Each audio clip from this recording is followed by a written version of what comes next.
Hi, you are listening to Baachu Talk, a podcast for government services professionals. My name is Bhaskar, and I will be sitting down with our government services leaders to share their stories, discuss their career, and learn all about their values and collective impact in our society.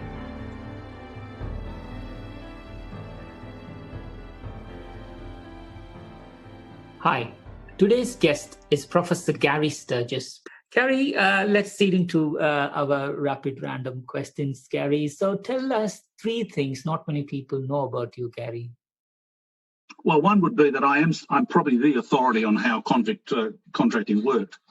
That's probably, well, that'll be of interest to some people in the UK, but it's sort of, I have a whole other life and a whole other group of friends and colleagues in the area of maritime history and so on. So I one of my places my publications turn up is in maritime history journals. Mm. I think in the UK, in Australia, I'm sort of probably, when people see my name, they think of me as a sort of this anti-corruption campaigner and the architect of the New South Wales Independent Commission Against Corruption, and that will be, when I die, my obituary in the Sydney Morning Herald is not going to be about contracting or corporatisation or commissioning. It's going to be about the Independent Commission Against Corruption. That's sort of the association that I have, that people have, the impression people most have of me here in Australia. So that's quite different from my friends in the UK and what they would know of me. And there's a whole lot of other things. I mean, for example, I chaired the inquiry here in New South Wales, which led to the legalisation of ride sharing and the deregulation of the taxi industry, so they could compete. So I've got these sort of other this variety of other interests and contributions that I've made beyond the ones that I guess people who know me and know of me in the UK would be familiar with. Perfect, Gary. So that's great. As a child, Gary, what did you wish to become when you grew up? A barrister. Oh, wow. I don't know where I developed that idea. I wanted to be a lawyer, and in particular, I wanted to be in court. And that might be because I was such an argumentative little bugger. And somebody said to me, "Oh, you should be a barrister." I don't know, but that was what I always wanted to be. But I think with your current career, Gary, you are not that far off. I'm sure you're campaigning for all the right things and you're fighting for important things. Yeah, I think I would have had trouble arguing a brief I didn't believe in. I had a cousin, my father's first cousin, once removed, my father's cousin, who was a very, very famous criminal defence barrister, and made a huge contribution not only in defending people who were being tried, but also in transforming aspects of criminal investigation. And I asked him about that at one point, and he sort of gave me the standard lawyer's answer. And in subsequent interviews after he retired, he passed away last year, sadly. In subsequent interviews, he did admit to having reservations about defending people who were probably guilty and getting them off. And I at the end, I think I would have had trouble prosecuting a brief, pursuing a brief that I didn't believe in. I need to believe in the briefs I'm pursuing. That's very powerful, Gary. Gary, I think I might know the answer for this, Gary. What was your best subject in school? Oh, it was economics, actually. Oh, okay. It was economics. I should have studied economics, probably, because I've spent more of my life working with economics than I have with law, although I don't regret the legal foundation at all. But no, economics it was just natural to me. I stopped paying attention to the teacher after 1 year, because it was a sort of a 2 years, one on top of the other, and it just came naturally to me. Wow, that's great, Gary. And if you could eat only 3 foods for the rest of your life, what would they be? Well, I delight in diversity. I think the idea of being stuck on 3 foods is rough. Sounds like hell to me. But what would I most miss? Well, the first of those would be lamb. I guess I'm a classic Aussie in that regard. I mean, lamb is just done well, is just the most heavenly food. Look, beyond that, I mean, salads generally. I mean, I guess being in a slightly warmer climate, although not at the moment. Just a whole range of that. So that whole sort of So lamb and tomato for me is pretty good. Cold lamb and cold tomato with plenty of salt. That's great, Gary. Gary, what trait do you like the most about yourself? Skepticism.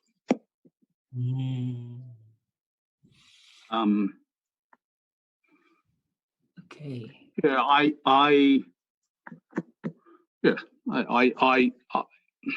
those experiments that were done at years ago of having groups of people, what purported to be a psychological study in visual perception, but in reality was in group pressure, where everyone in the small group of half a dozen people was a setup, except the person who was the subject, and you had either circles on a board or lines on a board, which were obvious. One was obviously longer than the others or bigger than the others, and everyone else in the group was saying, "Oh, it's smaller." And most people will go along and agree with the group. They won't disagree with the group. And I have always thought that utter madness. I mean, it's just not what I would do, right? I would tell them they were all stupid to their face. So that questioning what's in front of me, challenging what's in front of me, and speaking up, speaking truth to power,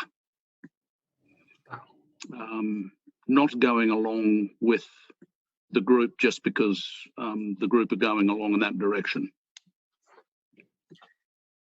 That's great, Gary. Of course, people who know you 100%, I know you all know that. What superpower would you most like to have? Yeah, I can't imagine. I don't think in those terms. I don't know that I can answer that one. Okay, so which storybook or a cartoon character do you like the most? Yeah, again, I don't read storybooks or comics, and there are numerous characters from literature, I suppose I could mention. But I mean, for example, Thomas More in Robert Bolt's Play a Man for All Seasons. I mean, it's hardly a storybook, but from fiction, because it's a fictional representation of events that occurred. And that I just use that as an example, and it links back to the comment I made before. I mean, More takes a stand based on principle, and of course, Bolt beautifully written prose of a man placing his life in danger and ultimately losing it, based upon a loyally stand on principle. So that, I think, probably most of my heroes tend to be characters who take a stand based on principle. That's brilliant, Gary. If you're planning a dinner party and if you're inviting those historical figures or those heroes, Gary, who would you add to your guest list?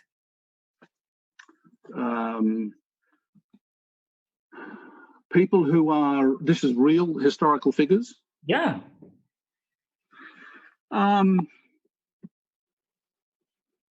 Well, the people who come immediately to mind are the people I've been studying in this book. I've been researching on convict transportation. The First Fleet contractor was a little guy, small businessman, William Richards, his grandfather had been the Huguenot preacher of New York.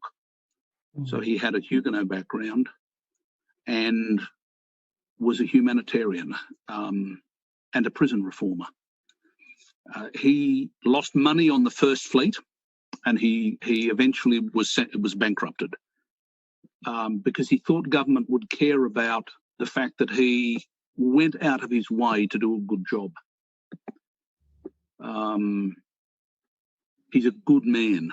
He's not a great businessman, as it turns out, because he imagined that government might actually care about people who were doing a good job. I would love to meet him. I'd love to find a painting or a drawing of him.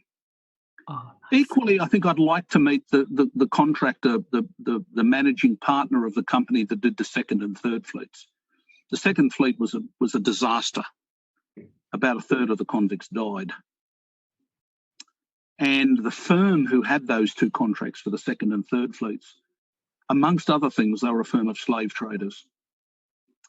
And many of the historians who've sort of looked at the second fleet contractors have dismissed them as just slave traders, but they weren't just slave traders. They were doing a whole lot of other things. I'm intrigued by how any human being within our cultural background could excuse slavery. I'd love to have Calvert at dinner, and I'd love to question him about Anthony Calvert, about his attitudes to slavery. And you know, as I've said to some people, I don't think he was a bad man. It's just that he wasn't a good man. And what convict transportation needed at that time was good men, not just men who weren't bad. So that sort of is a bit niche, but these are people whose lives. Well, I guess also there's one or two public servants. Evan Nepean, who was the Undersecretary of the Home Office, who I have studied in great detail. There's no biographies of him. I've had to go down into original source material. What an amazing man. And then Jeremiah Fitzpatrick, who was a sort of inspector of convict ships for a time, an Irish surgeon and prison reformer, who I've just been writing that chapter today.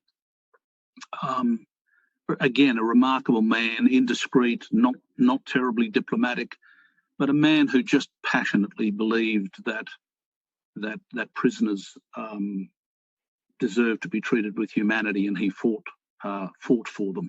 Not only prisoners, soldiers, because he was doing work for the army as well in the transportation of troops. So I'd like to bring together a group of these characters whose lives I have studied in a lot of detail, and about whom I think I know a fair amount. I would love to meet them personally and see what they were actually like. That's amazing, Gary. And what was the best year of your life, Gary, and why? 1988, when I was working mad hours, lunatically long hours. I look back over my diaries of that year, and I just cannot believe the hours I was working and how much I was doing. But I was chairing a committee to design the Independent Commission Against Corruption, and I was chairing another committee to oversee the design of the corporatisation policy, as well as doing several thousand other things all at the same time. It was a year where I made a huge contribution to the better governance of New South Wales, and I just learned. For me, it was just a huge learning experience. I should pause at that point and say it was probably a year of hell for my wife and my young family, because they didn't get to see very much of me, and I probably wasn't very, very companionable when they did see me. But it was for me a very exciting year, a year where I made a huge difference personally to society, and where I learned a lot.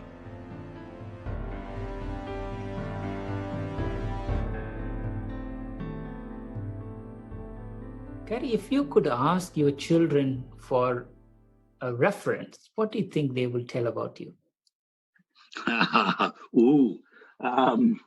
I think they'd probably say that they're very proud of me, and they do say this about me. So they're very proud of me, and they're proud of the contribution that I have made to society. And I think they would probably also say that they would have liked Dad at home to have spent more time playing with them. So that in that sense, while I was a good dad as an example, I probably wasn't enough of a dad as a playmate.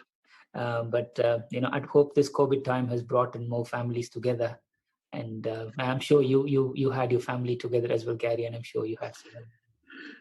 We've had our two daughters. We've got 2 boys and 2 girls. And so we've had our 2 daughters and their husbands, and one of those has got our only grandchild. They've been, because we've got a rather large property here and plenty of space, they've been, and plenty of different buildings, they've been locked down with us. So we've actually had a wonderful time interacting with our 2 daughters and their partners as adults, which is lovely. Perfect, Gary. That's it. So you can always catch up. Gary, what have you observed lately that reminded you that people are kind? Well, I mean, one of the difficulties, of course, is that just lately we haven't, for 3 months, we've not had much interaction with outsiders. Mostly greetings to strangers when you're on a bushwalk, because we're up here in the Blue Mountains and the bush at the end of the street. But I guess the thing that I sort of go slightly broader, and this might sound a bit philosophical or fancy, I don't know, but very personal for me, is that point I made before about public service. See, we've basically from December, just before Christmas, we have gone through bushfires, and we had bushfires burning on either side of us here. Although fortunately we weren't under threat, villages on either side of us were, and if the wind had turned the wrong way, we could have been. So we had that, and then we went immediately from that into the virus and the lockdown. So I have just been profoundly struck by the young men and women who in both cases, in the bushfires, it's mostly young men. And women. They're mostly young, for obvious reasons. Obviously, the age range for COVID for the virus is much wider. I have just been deeply impressed at the human capacity to and willingness to risk life and health for one's fellow human beings, and that is. It's just been demonstrated. We had 3 or 4 young men killed during the bushfires, and obviously a lot more whose lives were at risk at different times. We've not had the virus as bad as you have, but nevertheless, a number of frontline health workers obviously have caught the virus. I am just in awe of that, and it's a wonderful affirmation of humanity and of people's willingness to serve their fellow human beings. It's awesome. Yes, Gary, 100% agree with that. Gary, you had a very successful career so far, Gary, impacting so many lives, so many even governments to a certain extent. Looking back, Gary, who are the people who have been the most influential in your life and career? One of the qualities that I think has been important for me and for my success has been curiosity. And I've come to realise in recent years, I got that from my mother. My mother is, to this day, reads widely and is intensely curious about the world, and she gave that to me at an early stage. Beyond that, I mean, the 2 people who've had the most impact on me are 2 remarkable bosses with whom I worked very closely. One was Nick Greiner, who was, as I said before, was Premier of New South Wales, and we worked together very closely together for a decade on a project that ultimately is his because he's the leader, but it's very much a team thing, and he was deferring to me and drawing on my strengths to contribute to that joint project. There were others as well, but we had a particularly close relationship because he was driven by a desire to reform, and I was brought on board to work with him to do that. So that was, and then Richard White, who was the founding chief executive of Serco, and as I said earlier, one of the gang of 4. I worked with him for around 15 years, and just a remarkable man in so many ways, from whom I learned huge amounts. They continue to be. They both live in Sydney. Richard White, when he retired, He's English, but he retired. He married an Australian and retired to Sydney. So they're both men who with whom I can continue to interact, and for whom I have immense regard. Wow, that's great, Gary. So, what advice would you give someone wanting to pursue a career similar to yours in public policy? Yeah, well, I mean, I think curiosity. I have an intense curiosity that is completely incurable. And in particular, I mean, people are curious about different things. I was curious about how society worked. I know there are other people who are curious about how the human body works. I'm not. There are other kids that are curious about how nature works, and so on. I've never met anyone else who would admit that from an early age they were intrigued by how society works, but I was, and that has caused. I mean, it's never just been a job for me. So I think secondly, find your calling. I don't just turn up for work. I think one of the things, and be passionate about your work. Dedicate yourself to the task or the project or whatever it is you're working on. And I see a number of young people these days who want to talk about a work-life balance at 25. I just can't see how there can be greatness in that. You can achieve work-life balance over your lifetime, and frankly we should. But I just don't see I don't see how there can be greatness in pursuing a calling or a career, if you want to reduce it to something less inspiring, if you're going to walk away from the job at 5 o'clock and restart it at 9 o'clock the next morning. For me, it's those are the things. I mean, I was moderately, bright at school. I scored reasonably well at school.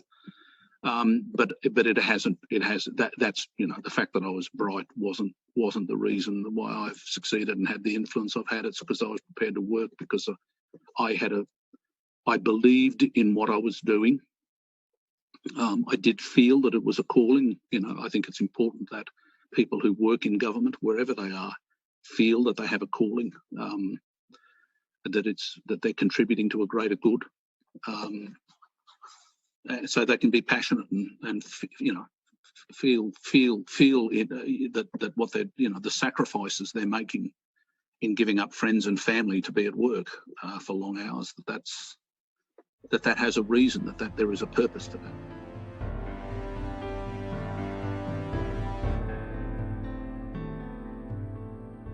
What's one thing you wish you had known when you began your career, Gary?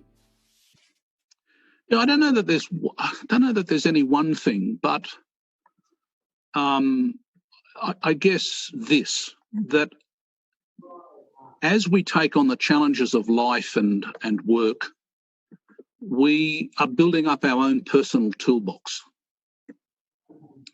And these are often sort of rather obscure tools that don't have particular names. And you can't just go out and buy a tool kit. Okay, I can go and be taught to be a lawyer. I can acquire certain basic skills in that way, but I guess I'm talking about tools of a different kind, of a more obscure and nuanced kind. And as you solve problems along the way, you acquire and you indeed create new tools. And you then draw on those tools for the rest of your life and your career.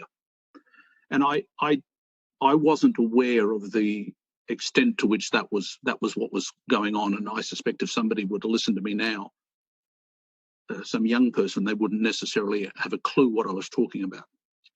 We all need our own toolboxes, our own person. It's not toolkit, it's a toolbox.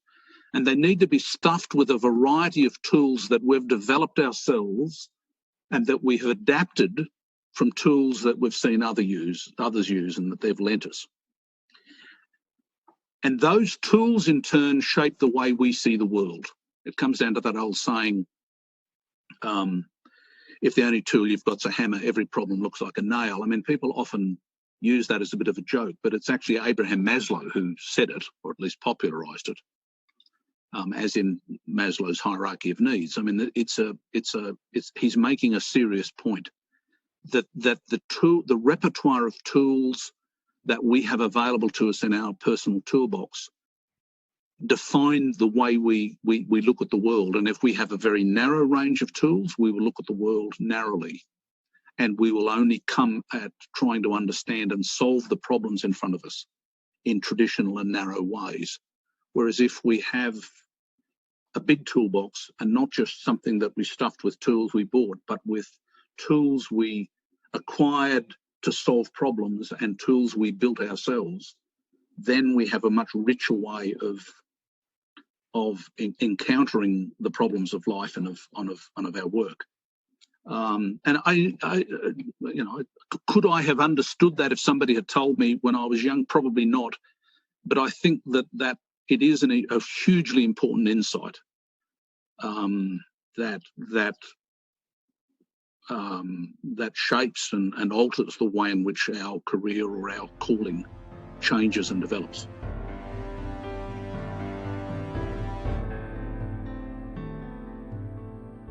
Who is the kindest person you know? My wife. My wife. She's also my best friend. I've been very fortunate at an early age. I was 17 and she was 13 when we met, and I didn't pay a lot of attention to her. I sort of noticed her, but not as somebody I might be interested in dating. And it wasn't for another 4 years before I did notice her. But she's my best friend. She's the ground I walk on. We share. We have so much in common, and she. Whereas skepticism and critical self-analysis is my forte, my contribution, she brings a kindly. The bit that she has brought to me is an awareness that at the end of the day, it's all about people, and I wasn't naturally inclined to approach the world that way. So, Gary, what's one kind of thoughtful thing that you remember someone did to you recently or in the past, Gary? I think a lot of kindliness comes out of the small things, and I suppose things gently done. Just a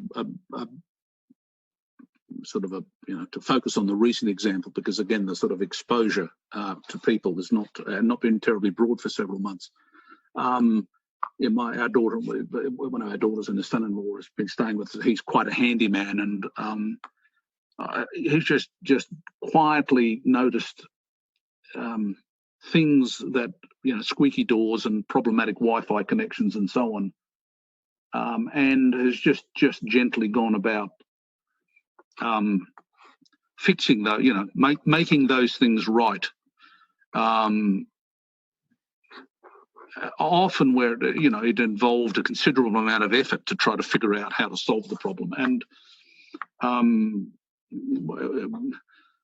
we've sort of encountered. I suppose we've engaged with him at family get-togethers since we've known him for 5 years, I suppose.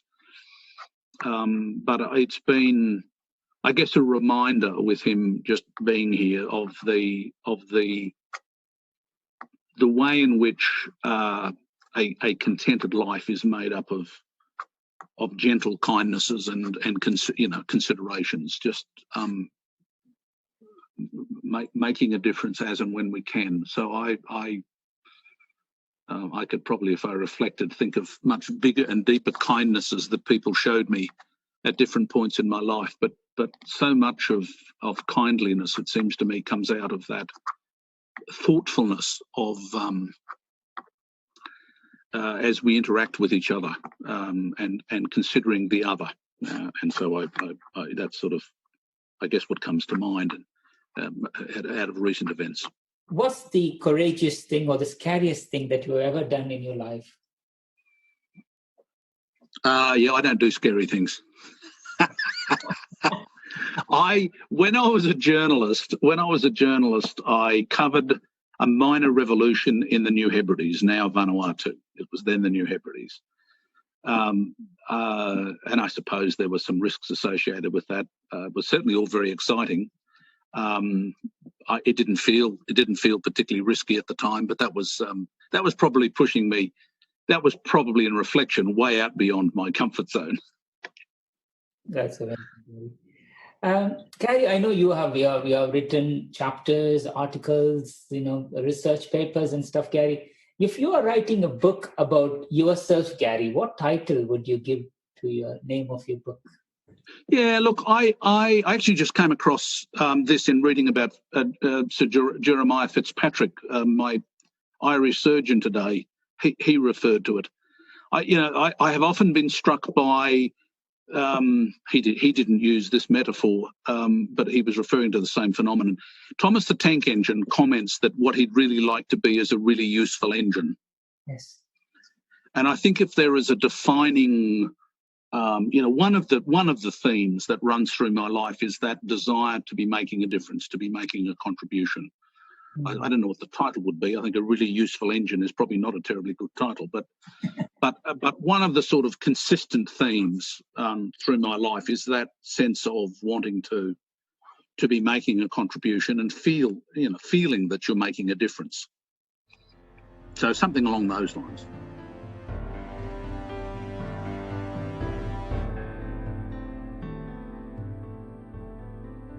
That's great, Gary. So if you were an Olympic athlete, which sport would you compete and why? These days, not much. I used to play a lot of basketball. Look, probably it'd be shooting because I used to do that. I haven't done that for many years either, but probably shooting because I'm not an especially physical person, although I've been getting lots of exercise and walking up and down mountainsides during the lockdown. But and I used to go to a gym, but I'm not by nature a very physical person. So it would be something like shooting, which requires skill and practice, but doesn't require me to be terribly physical. Got you, Gary. Gary, if you are making a special dinner for your wife, what would you cook for her? Probably lamb. We both. Probably a lamb roast. Oh, nice. I assume you have done that in the past, Gary, many times. Yeah. It's something that when we're sort of opting for, it's partly about comfort. It's homey, and obviously very tasty. But it's also, I guess, it's a shared thing. It's something that we both regard as a special food. Got you, Gary. So, what was the first car you drove? The first car I drove was a little Hillman Imp, my mother's. First car I owned was a Holden, which is a General Motors car, Australian Holden, second-hand. And I drove it, and eventually it fell apart. But eventually, it was a fabulous car. Gotcha. What's something you have that is of sentimental value to you, Gary? Oh, I have a lot. I have a lot of those, but because I invest significant meaning into objects. I have just sitting on my bookcase across the study here. I have a Chinese chop. It's an old one. It's got red ink in the signature on the bottom, and the symbol on the top, carved into the top, is a lion. And I bought it in Hong Kong. I actually bought it as a gift for my wife. I bought it in Hong Kong. She gave it back to me in recent years. I bought it in Hong Kong when I was over there studying their Independent Commission Against Corruption. During that year I mentioned, where I was running madly all over the place. I and the Attorney General went to Hong Kong, where we met with the Independent Commission Against Corruption for several days and explored their version. Ours was different to theirs, but we learned a lot of lessons. And I bought it then. They used this as a symbol. The chop was one of the symbols they used because, of course, in Chinese culture, it stands for your good name. And so they were linking the Chinese concept of your good name to not being corrupt. And so for me, that tiny little chop symbolises all the work and the huge contribution that I made in designing and creating the Independent Commission Against Corruption. That idea of a good name is terribly important to me, and it was a gift to Helen because it was a token, I suppose, to acknowledge to her the contribution she was making in me not being at home. So it is embedded with lots of meaning and history, personal history, and so on. But I have a number of objects like that I have invested significant meaning in. Wow, that's great, Gary. Gary, if Hollywood makes a movie about your life, Gary, who do you think should play your Lord as a character? I have no idea. I wouldn't presume to. That's not something I've ever thought about. It's not going to happen, and it's not something I've thought about. So I really don't have a thought about what actor I think would sort of represent my type. Somebody a bit feisty who it's not Tom Hanks, right? I'm definitely not Tom Hanks. Genial is not rigor and discipline and scrutiny and self-scrutiny, but scrutiny of those with whom I interact. Vigorous debate. So that's it ain't Tom Hanks. I'm not sure who it is. Yeah, let's leave it to the listeners. Gary, you told me that you're interested in maritime, Gary. If you were a captain of a pirate ship, what would you name your ship and what title would you take for yourself? Oh dear. I don't know.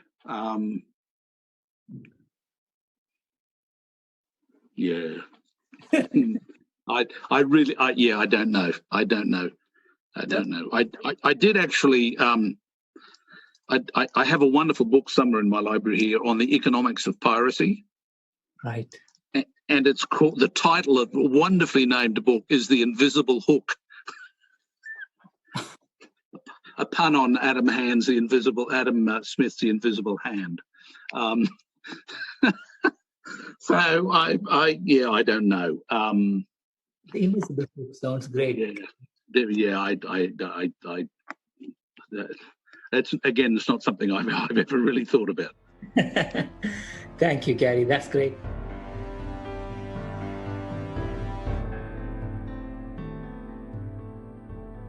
Gary, we touched this already, Gary, but let it come from you. Gary, looking back at your career, Gary, what do you think are some of your biggest achievements so far? The work that I did in creating the Independent Commission Against Corruption and designing the corporatisation policy. Towards the end of my time in government, I was very actively involved with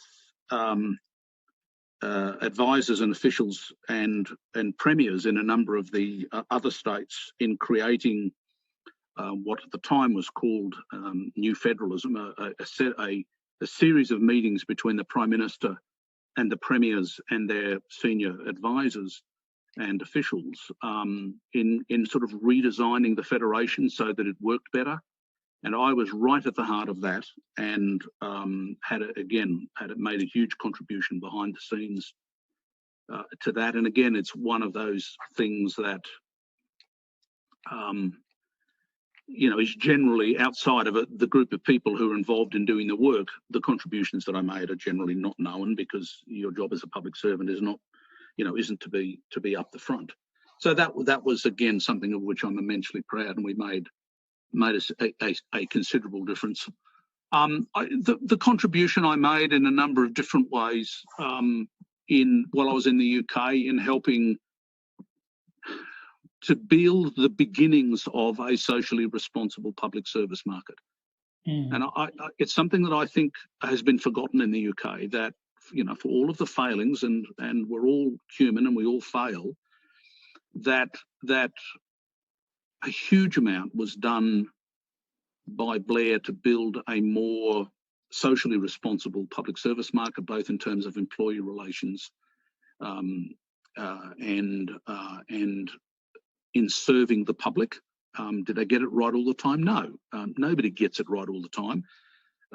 They laid the foundation, I thought, for a really interesting and powerful, potentially powerful alternative model. And I played a significant role in both talking to government about that, but also on behalf of industry, but also in helping some of the industry leaders to appreciate the culture that would be required in order for the private sector to be trusted, playing in that space. And so, as I said, I think that is a great deal of that has been lost, and some significant amount of it even forgotten. So it I suppose in one sense has been less lasting than the contributions that I made earlier here in Australia. But it gave me a vision of what is possible and how public service contracting can work.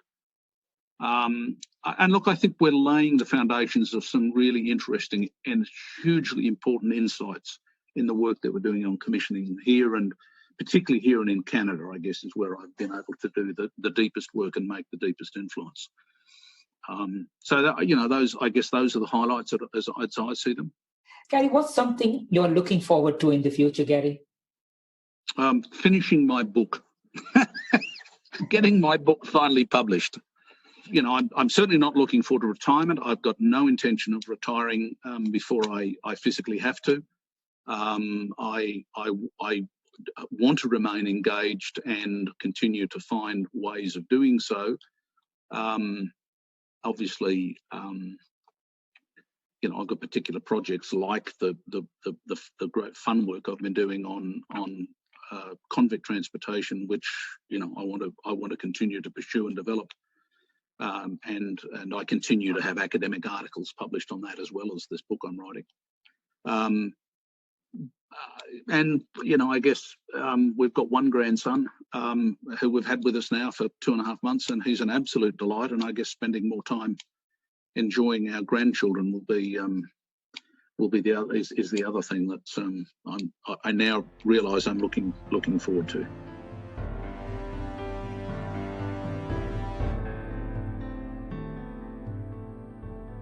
Gary, is there anything that we missed in this conversation, Gary, that maybe you could spend 1 or 2 minutes before we wrap up? Well, I mean, look, I think on the public service market and public service economy in the UK, I think to repeat a couple of and just underline a couple of things I've said earlier. I think it's time that everyone stopped using the term outsourcing in the UK and move on and to a more neutral, professional language that, because like it or not, in the public sector, the term outsourcing has ideological connotations, and this oughtn't be about ideology. This ought to be about using, the private sector uses contracting everywhere, and government also does, and doesn't matter who's in government, what their political persuasion is, there is going to continue to be lots and lots of contracting. There may be different views about what models we use and what services get contracted, but there's just going to be lots of it going on. And it's time we all sort of parked the ideology and began to think of and think about, study these things as tools, just another bunch of tools in the toolbox. So I think that, you know, that is one of the things that that the UK needs to do. The other is to remember, realise and remember that there was a time when, you know, not all that long ago, 10 or 15 years ago, when the UK was doing this better than anyone else in the world. There are some wonderful success stories where commissioning, contestability and contracting were done exceptionally well to not only deliver greater efficiency, but also to deliver better and more humane and responsive public services. Now, there are failures as well, because in the real world, almost any great venture, great enterprise, great public service fails because we're human beings, and that's the nature of things. But I, you know, one of the things I've discovered is that if you take the prisons area, it was hugely successful, prison contracting. Initially, you know, but even from the outset under the Conservatives, there was a heavy focus on making sure that the quality of those services remained high. But particularly under Labor, as I said, they explicitly, deliberately and openly used it to pursue their decency agenda, to challenge the rest of the prison system to lift their standards. And, you know, that has almost entirely been forgotten. If you talk to civil servants in the Home Office or anywhere across government now in the UK, they would not know that. And there has been a collective forgetting. And I think some of that is that the public servant, the civil servants who are involved moved on. Some of it is that when the Conservatives came to power and started to pursue, use contracting for their austerity agenda, and there was a perceived need to disown what Labor had done, and I don't know why they felt that was necessary, but they did. And so it was not acceptable to remember or to talk about when things had been done well.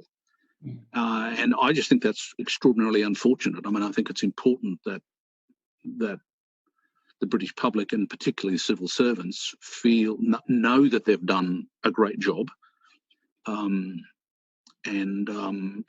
have a reason to be proud of those things, and that certainly is that is true of aspects of public service contracting. I mean, even PPPs, which were flawed in a number of ways, also delivered some remarkable achievements, and there has been a collective forgetting of the good.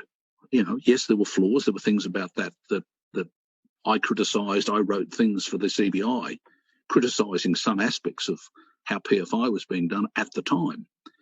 But and that they sort of subsequently have come to be the focal points.